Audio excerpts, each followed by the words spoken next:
महाराष्ट्र विधान परिषदेच्या 10 जागांसाठी होणाऱ्या निवडणुकीच्या पार्श्वभूमीवर भाजपनं हालचाली वेगवान केल्या आहेत.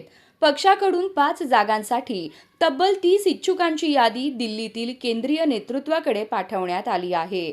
संघटनेत काम करणाऱ्या कार्यकर्त्यांना आणि नव्या चेहऱ्यांना संधी देण्याचा निर्णय कोर कमिटी बैठकीत घेण्यात आला आहे.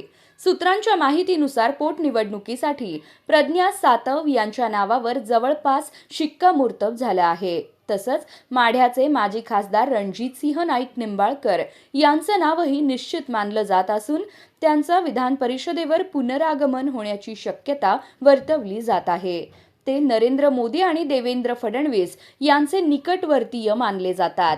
दरम्यान सोलापूर जिल्ह्यातील इच्छुकांना या प्रक्रियेत मोठा धक्का बसल्याचं चित्र आहे. माजी आमदार रणजितसिंह मोहिते पाटील, प्रशांत परिचारक, राजन पाटील, बाळराजे पाटील, राजेंद्र राऊत, शहाजी पवार आदींची नावे मागे पडल्याचं यातून दिसत आहे.